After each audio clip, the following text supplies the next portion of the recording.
and happy fall. I had to say that first, but also, welcome back to my home. Fall is in awkward effect in the DMV. It was cold and raining for the last 7 days and 7 nights, and now it's 70s and sunny again, so fall is in that mood where she's deciding what she wants to be, but I am long overdue to give you guys an update on my new home and my plants. Now in this video, I'm gonna focus on my plants, so this is a plant tour. Of course, you see little corners of my home here and there throughout, but this is not a home tour. Home tour is actually the next video I had planned. So if you're interested in interiors, decor, design, anything like that, you'll definitely wanna check out that video, and I am curious for your input. Do you prefer to watch home tours room by room, or all at once? That's kind of the main thing I keep thinking through as I think through filming that video, is whether I want to do it all one house tour or kind of room by room. The last video was a vlog on this house that I purchased a year ago and some updates that I've been doing, so you can get a little feel for how it looks there. If you check out that video, you'll also see that my house is a 3-level townhouse. So I could also do it floor by floor because that's kind of how the house is broken down, in different living spaces grouped on different levels. So if you have any preference for that, let me know. But otherwise today we are focused on our plants. I'm standing right now in my living room, which is my main plant space. I'd say I have the most number of plants in here for sure. It's the space I photograph the most. It's the space I spend the most time in, so I see these plants the most often. And there's just the highest volume of them as well because I created this plant accent wall. Okay, welcome to me standing on my couch to try to show you my plants.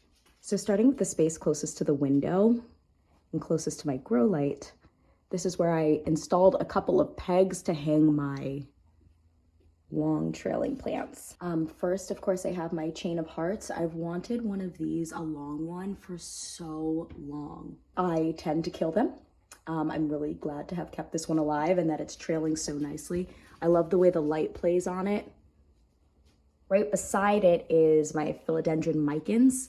It doesn't have a lot of orange. Kind of right when fall hit, it was putting out a lot of new orange leaves that it had been green for so long, I thought they were coming out dead, and then I remembered it's kind of like a tricolor. So it's doing pretty well, trailing really long, not giving me a ton of color. I don't know if that's because of it being in relatively indirect light or not, but she's doing well. Back behind her there is my Hoya Carnosa Jade, also trailing and doing really well too. I love that one. I love Hoyas. It's one of my favorite plants. My little Hoya Carrie there. Oh, that was a painted lady. But I still see a little green there, so that's why I don't throw her away. But these tiny little guys are hard for me. Here's my original chain of hearts. As I said, I killed it, so I tried to propagate it and get it to come back. She's trying. You can see she's trying.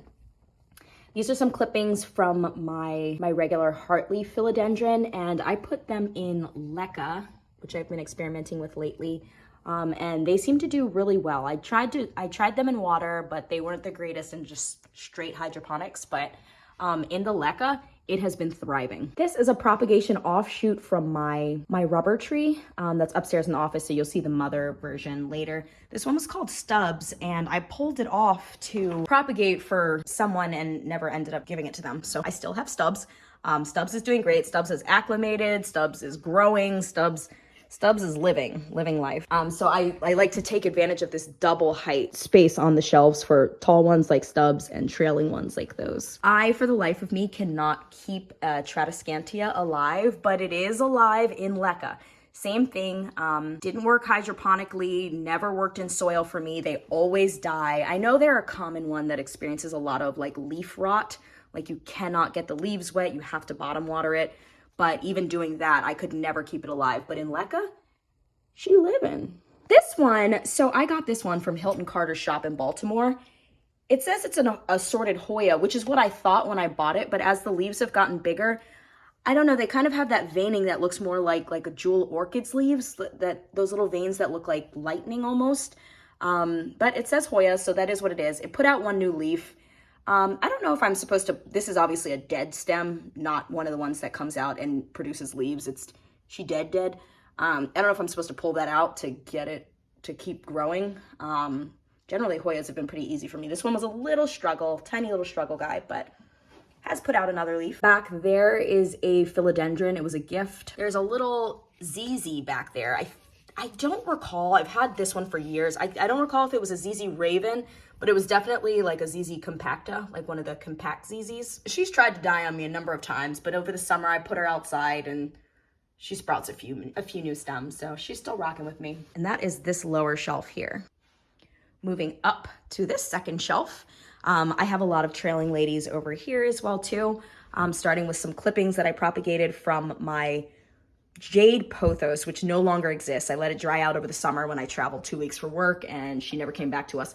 But I had propagated it a number of times throughout the house. This is one, up on this level is one. So she lives on. I'm glad I did that because Jade's pothos are so resilient.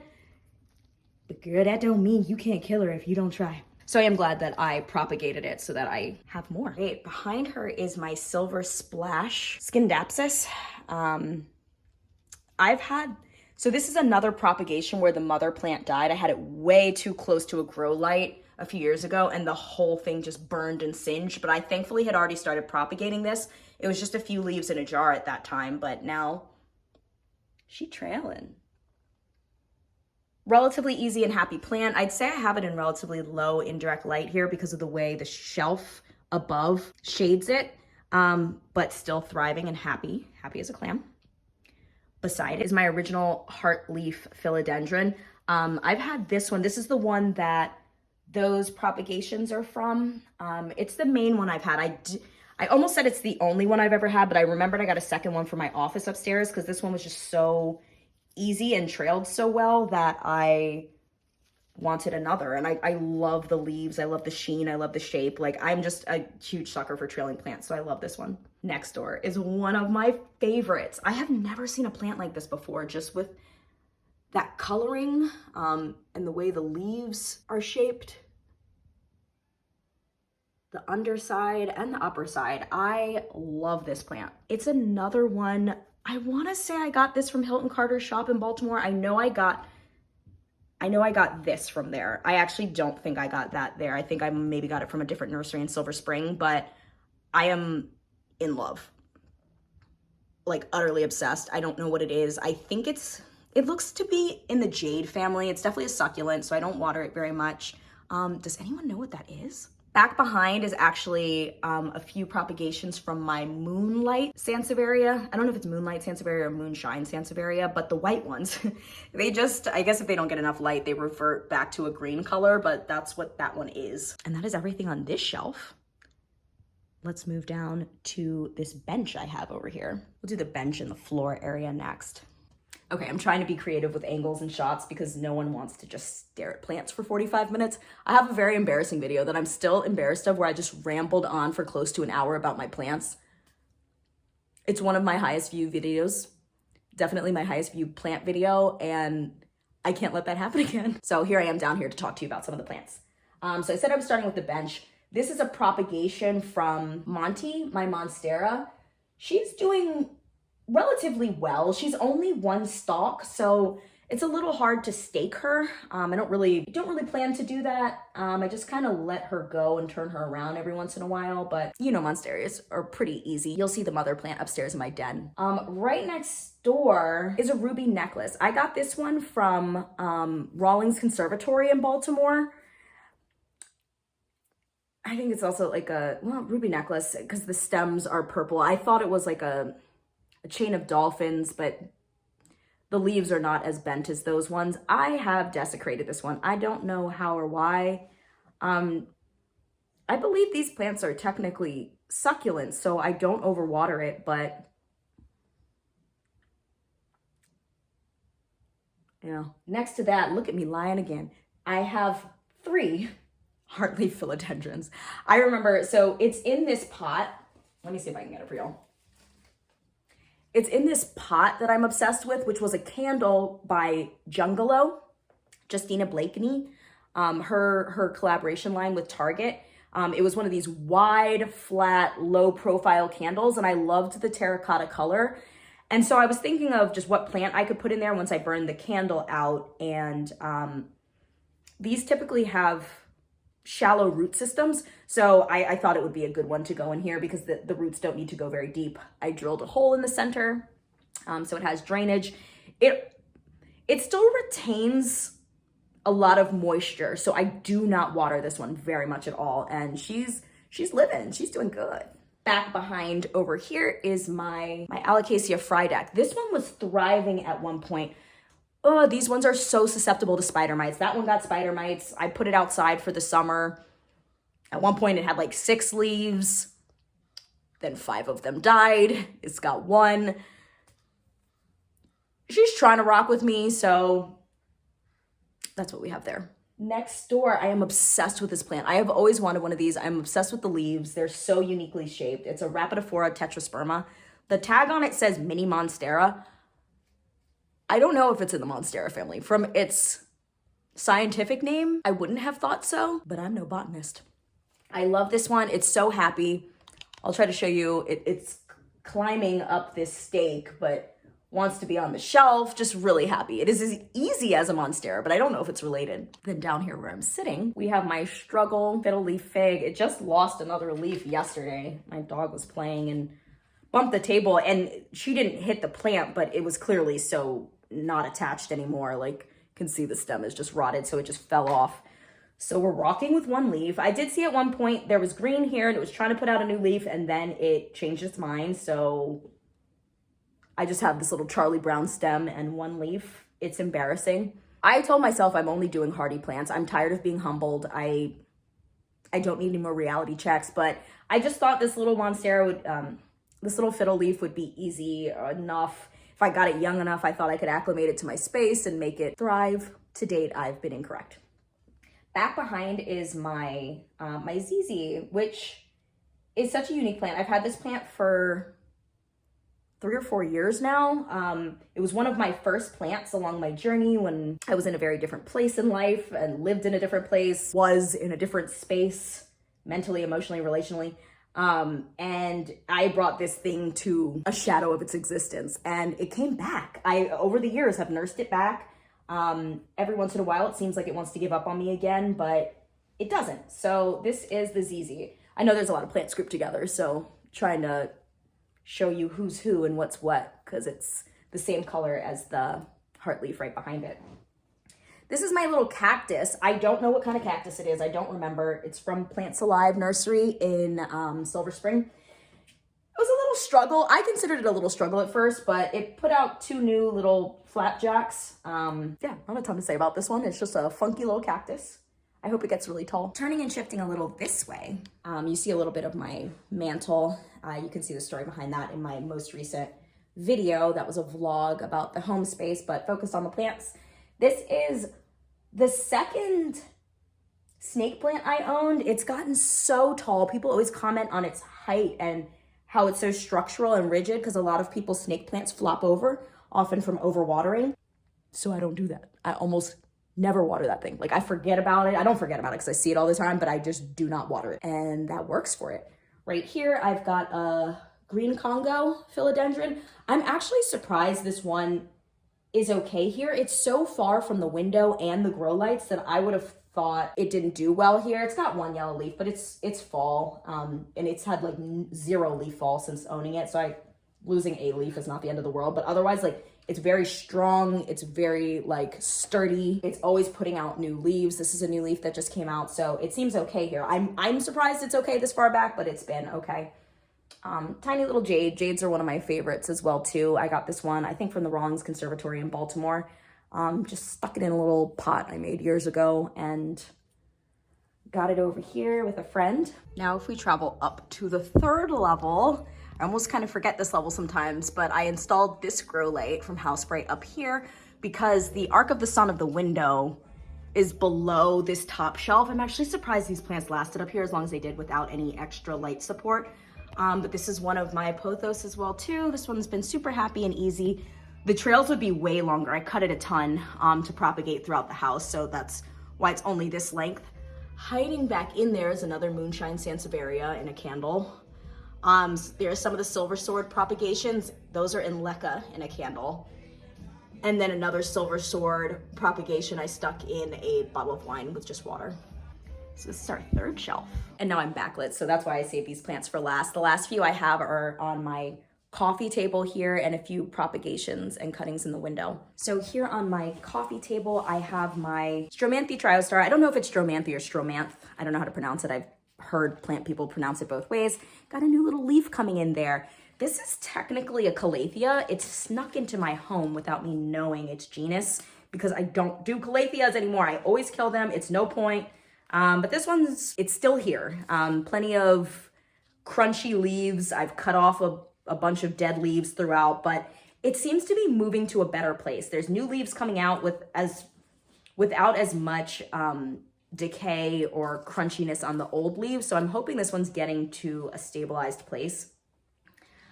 Here is my, I think it's Prince of Orange. Yeah, my Philodendron Prince of Orange.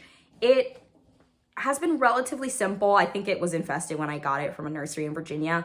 So it took a little bit of rehabbing. It was almost all orange when I got it. Why do all my plants turn green? Like this one has direct light from the grow light and the window. And yeah, they just all, I know they turn green over time, but even, I don't know, it just doesn't have as much orange as it did. Then the last few I have are in the window here. I'm trying to avoid showing out the window because you can kind of see neighbors' houses and stuff.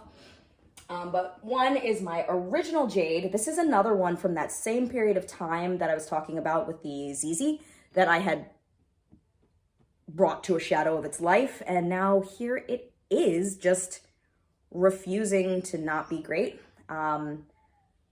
I've propagated it. I've tried to stake it. I've repotted it, and it just, they like to grow wild like this. I've seen a really old one at a historic site associated with my work. So they get so big. I love when the stalks get more trunk-like. And so yeah, I just let her grow wild there. She's just getting a little heavier than she can handle. So I stuck that chopstick in there as a stake recently to put her up because she was thick. Here's a little clipping from the same Moonlight Scindapsus, Scindapsus pictus, I think it is. It's actually in water, but I have it in a hanging pendant here, right in the window. So I was always hopeful it would trail. These cuttings have been in here for years. And I always shy away from hydroponic fertilizers because, oh gosh, they just get into the pH and the different nutrients you need, and it's so complicated. Every now and then I just drop like a regular fertilizer, a drop of it in there, not like a Miracle Grow, but like one of the plant-based fertilizers, or like a little fish. There's like a fish oil fertilizer I have. Like I'll put a tiny bit of that in there. And it does get really healthy and snapping, but it just doesn't grow. Propagation of the jade plant that I was talking about. These are candle refills. Aaliyah's Face on YouTube, love her channel, always watching her vlogs. She had recommended this candle company and I got a subscription. The scents are insane, but they just have these really pretty jars. So when I finish one, I never want to throw it away. The glass seems a little delicate to drill holes in, so I only do leca or hydroponic type things in these. So here there's a bunch of rocks in the bottom, then soil, then up top, like kind of terrarium vibes I was hoping for is where I propagated some jades. Another one is this propagation of the Hartley Philodendron is in another one over here. And then lastly, I've just got this little propagation station with a couple of plants that I took clippings from, or they fell off, or they got damaged in some way, and I was just hoping I could do something with them. Oh, I almost forgot these three little cuties I have sitting on this marble tray on my sofa. These are Rubber Tree Taneki, a small little one, Hoya Carnosa, I think it's a Crimson Queen, not the tricolor, and my Birkin. Okay, I just received my new grow bulb and I was just checking out all the features on the box and I am so excited to give it a try. I can already see that it has an app with a timer and something with the color temperature as well too. And it tells you everything about what the grow light is good for as well too. So I'm so excited to dive in. Okay, so before we head up to the second level, I wanted to take a minute to tell you about this grow bulb that Housebright sent me. This is the second bulb I have of theirs and it's their newest iteration and I am utterly obsessed. I'm in love with this thing. The first bulb I had of theirs, I used a smart plug to install and put it on a timer so that I could access it when I wasn't home, turn it off and on, set it on a schedule so that it came on for a certain number of hours every day. But this one has it built in. I was so excited I didn't need to buy another accessory. So I downloaded it, and then once you register the product, they send you some instructions, which I did use to set it up. Once I followed the instructions, it was pretty simple, and then I went about choosing what color temperature I wanted, which was another game changer. Like, if you're a person who aesthetically likes a certain kind of light, you can use this feature to make sure that it has the warmth or the coolness that you want. I'm pretty sure the color spectrum might have something to do with different growth goals as well. But I prefer a warmer kind of neutral light, so that was where I landed. I also set a schedule so that my grow bulb comes on and goes off on the times that I ask it to. And you can adjust it by day too. So maybe during the week it gets more light from the grow bulb, and then the weekends you shorten a little bit so that the plants don't get sunburned. You can totally customize it. I used a simple clamp base to install it. So I personally am a huge fan, and there's a link in the description box if you'd like to get your own. And many thanks to Housebright for sending me their new bulb. And that's the first level. So let's move on up to my den in my office where I'll show you some more. All right, so here we are in my den with this is my struggle collection. This room, I think the light hits over here, but the way I set it up, the plants are over here. So I really probably need a grow light in here. Like, look at that money tree. That money tree was like rocking with me for a long time. And now it's down to one live stem. I have another money tree that I think about just putting that one in because, girl. Here is my Peperomia. Peperomias used to be my favorite plant, but this one, as it aged and got older and grew more, has just been, it's had its ups and downs. She's still here, so a few of those clippings downstairs in the propagation jar were stems that had fallen off of here or something of the like. I'm hopeful that I can plant them back in there for her to be a little bushier, but she used to hang and almost trail and do all these things, and now her stems stick back up again. So I don't know what she wants to do. She's not staked anywhere, but now she's upright again. There is another Moonshine Sansevaria propagation clipping here.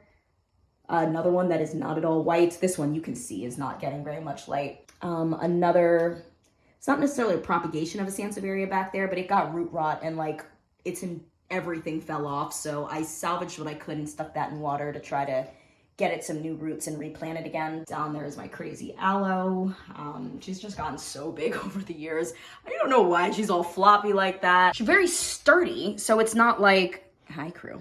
It's not like she's just flopped completely. She just, thank you. She just, I don't know, just kind of, I don't know what she wants to do. This is my first Monstera. This is the mother plant. She was a bit neglected in here, but is still thriving, still putting out new leaves, still climbing, still growing. There's a yellow leaf back there. I don't prune them too early. I tend to leave them. This is the one that the propagation downstairs came from. And as I mentioned, that is my other Hartley Philodendron. It's hanging actually above my Peloton bike, but it's positioned in such a way that we don't interfere with each other. This one's been a little slower to trail. I don't know if it's because I have it so high that it's not getting a ton of direct light, but it's a relatively low light forgiving plant, so it doesn't really need a ton of light. It's very healthy, doesn't have any leaf drop or loss, so it's happy up there. It's just growing a little slower. So this is my den. Next we have my office, and there's kind of a lot in here. Okay, so now I'm in my office. Every time I come in here, I'm very surprised about how many plants are in here. I can't really, try to see. Yeah, so that's the doorway. So I pass by it. If I go to the bathroom on the second level, if I go into my den or to work out in there, when I'm coming down from the third level to the first level in the mornings, I see in here, but I only see like a couple of these leaves. And this is a new plant. So I would just kind of see like a little bit of artwork, maybe a little bit of, just off of camera here, there's another one up there. I see just a very little bit. And then when I come in here to do anything, or if I remember that a plant here probably needs to be watered, I'm always like, I forget that there's so many plants in here. So this is my bigger money tree, and this one's probably my newest plant. My mother gave this to me, and it was beautiful when she gave it to me. Don't get me wrong. I know everyone's gonna be like, what do you mean it looks great now? I have pulled off like at least like 10 dead and dying stems. My experience with my other money plant was that they sunburn very easily, so they don't like a lot of very strong or direct light. But this also had bugs when my mother gave it to me. and I don't do bugs. So I put it outside, and it got a lot of direct sunlight outside, a lot of the end of summer humidity. So it was both like kind of thriving and struggling. It's doing okay. I had it in the office, but I could tell it was not getting enough light. Leaves were dropping left and right, brown leaves, stems turning brown, everything falling apart. I plucked off all of those before this video, so it's only showing green leaves now. But I think this is a better spot for it. There's a window here and another grow light there, and it's just kind of bouncing around ambient light more than strong direct light, and she looks pretty good. Moving this way. This is my, I want to say it's a Philodendron Macaulay farm. I may have gotten that wrong. I know it's a Macaulay something. I always thought it was a Dark Lord, but then when I started seeing how many philodendrons there are, I realized that it was not a Dark Lord, but Macaulay Finale, that's what it is. Such a strange name. I don't know. That doesn't sound like a plant type to me. So I don't know. I always forget the name, but I've had this one for years. This one was a gift from a friend. She got it from Ace Hardware, and it was severely infested when I had it. So it took me the better part of like a year or two to get rid of the infestation. And she was doing really well for a while there, but now her leaves just always come out the way they do, curled up, and they never unfurl. Ma'am. I occasionally try to like just work them a little bit so that if there's any like sticky or slippery sheath that's on there to hold it together while it comes out, I can release it so it can unfurl, but it doesn't, and I usually end up putting holes in it. I'm very gentle, so I just stopped doing that, and now the leaves just stay like this mostly. As you can see, some do unfurl, but it's hit or miss. I'm pretty sure it's because this one I do not give enough water. Even though it's really strong, it's not lilty, it's not drooping. I did just water it this morning because I was like, this one needs more water. So that's this one, you know, kind of. All right, I'm trying to go down to show you this Ginormous Diffembachia. I got this plant for $10. It was a rehab plant from a nursery in Silver Spring, and they have like $10 plants sometimes, not all the time, but $10 plants because they outfit retail spaces, offices, typically environments that are low light, so they can only put the plants there for a little while, and then they kind of like start to die, and they take them back, swap out the plants. And they don't want their nursery filled up with struggle plants, so they just discount these to get them off the floor. So a ton of maintenance has gone into this one. It definitely had mealybugs. I don't see any right now, surprisingly. I stuck it outside for like a couple of days during the summer, tried to get it some rainwater, rinse it off, I shower it, because I don't know if it's really showing you, how huge this plant is. Like, it's ginormous. And there's like 1, 2, 3, 4, 5, 6, 7. There's like 10 stems in there. So she a big girl. She big, but she's happy. I do almost nothing to her. Every once in a while I come in here, see a yellow leaf and pull it off. But otherwise, she's good. She's always putting out new leaves, just happy. I leave her alone. I am grateful none of the mealies transferred to any of the other buds in here. But yeah, that's the Diffembachia. Okay, moving over to my bookshelf. I've got a little trio of cacti from IKEA here. I don't ever know. I'm like, are you alive? I'm always a little confused. I forget about them. They are cacti, so every few months I'll give them like an eyedropper of water, but not very much. This is my Hoya tricolor. Over the summer, she was putting out a lot of pink and red leaves, but still a lot of good cream. As you know, I said I love Hoyas. Her leaves are wrinkling up, so she definitely needs some water. I haven't been in here to water in a while. Her new stems are coming in pink, but I just need some more of those pink leaves. Even though I do love the crimson and jade color, but she's a tricolor. I need all 3 colors, girl. This is a grow light here. Over here I've got 2 tiny little propagations of string of pearls. I also cannot keep this one alive. They need such high humidity. So they die, they get bald, they fall apart, fall off. So I always save a couple at the end of its dying period and try to make another. So that's what these 2 were. I saved some clippings for them. I see a lot of things in here that need some water. And they do pretty well. I keep the bags on them mostly. I only take them off to water them. And it's not fully airtight, but it's been enough to keep gnats away and to keep them putting out like a good number of little beads. Is my Hoya Chelsea. I love her so much. I just love these button-shaped leaves. They're just such a unique leaf shape to me. Hoyas are my favorite.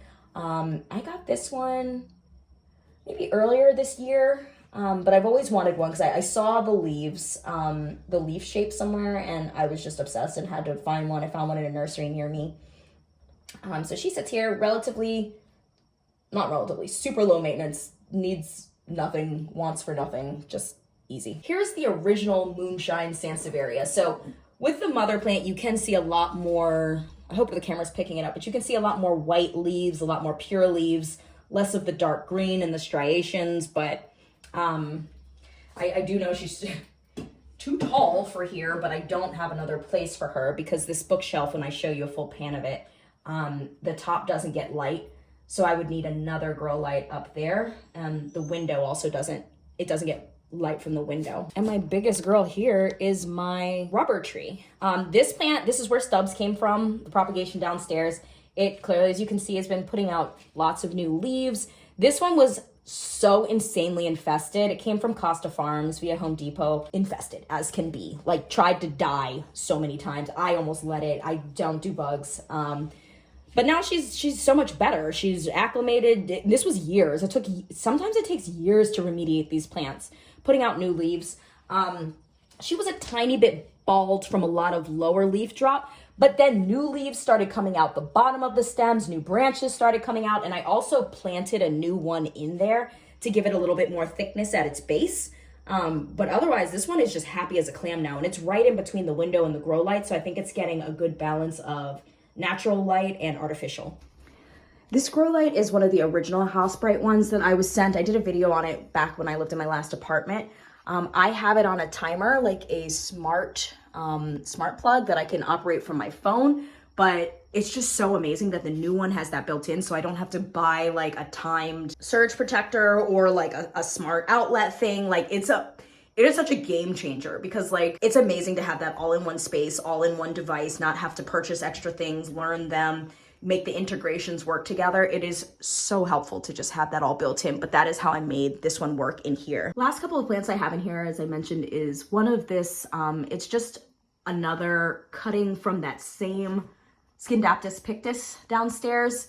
It has been in that bottle for years, and it doesn't put out new leaves anymore. Again, I don't really do hydroponic fertilizer, so I know it doesn't have enough nutrients. It's just in water, but I do swap out the water, and every once in a while I will put like a drop of regular fertilizer in there. Again, the plant-based one, not the chemical Miracle Grow one.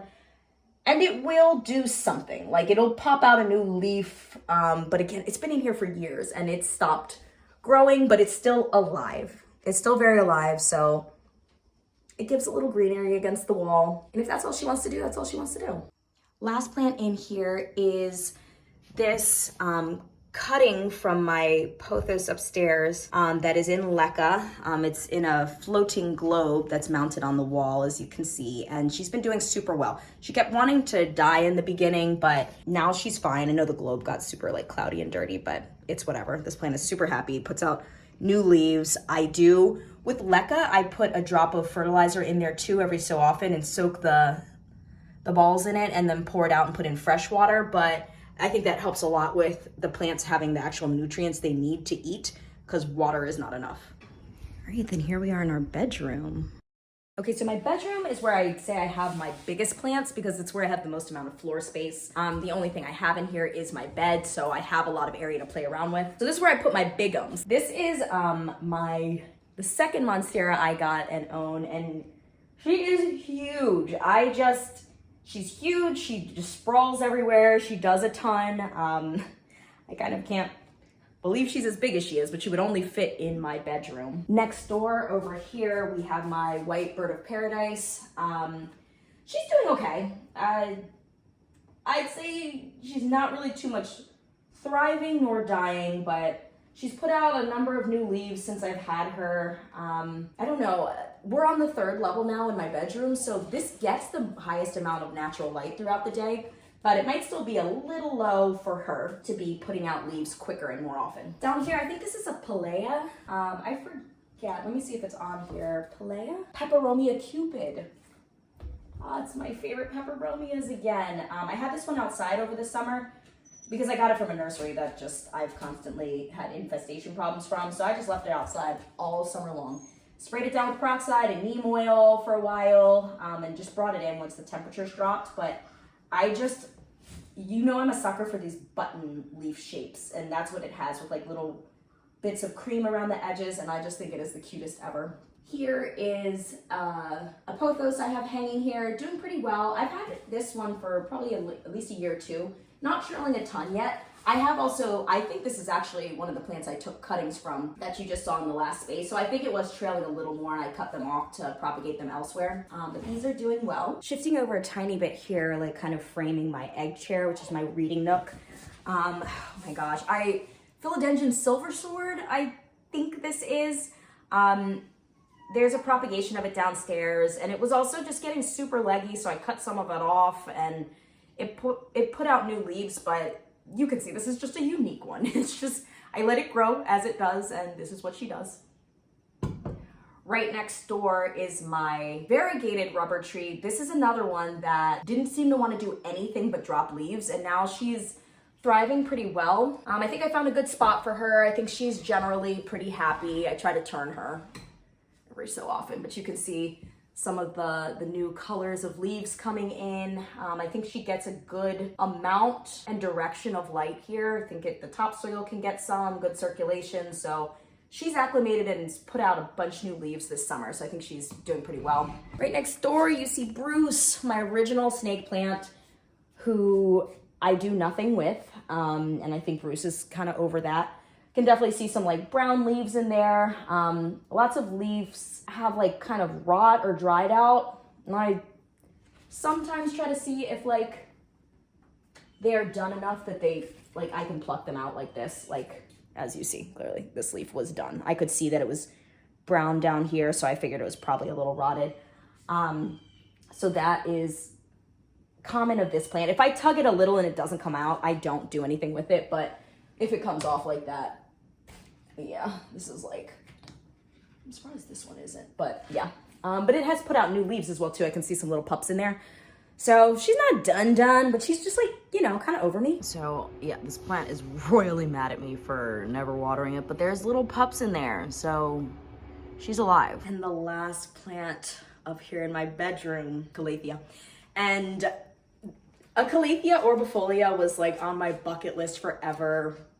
It was a Valentine's Day gift. You see how it looks. This is why I'm actually surprised it's still alive. Like I said, it was a Valentine's Day gift, and as I'm recording this video, it's October. So I am surprised it's still alive. There are actually some tubers coming in, like some new ones. So she isn't dead, but not sure I'm getting a 5-star review from her. Lots of brown leaves. And then the one good leaf I had, I closed in my dresser drawer.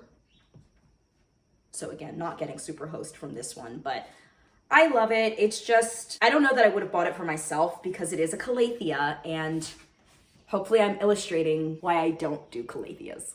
And that's it. That's all my plants. We're back where we started. I tried to not ramble on as long as I can about plants. We'll see what editing Milan thinks about the job I did. So many thanks to House Bright for sending me this grow light. I will absolutely be purchasing more because even with my rooms with windows, the plants just need extra support. So my house is very different than my apartment. Now I'm in a townhouse that only has one facade of windows, and just the way the light changes over the different seasons of the year, it comes in lower, it comes in weaker. I just don't have enough natural light to support robust plant growth. All the plants are surviving, they're all living, they're all good, but like when I've added a grow light in, oftentimes right by a window so that it's getting some natural light and some artificial light, is when I finally see the plants start to take off. And yeah, don't forget to let me know about the home tour. Thanks for spending a little bit of your day with me and learning a little bit more about my plants. So until next time, bye.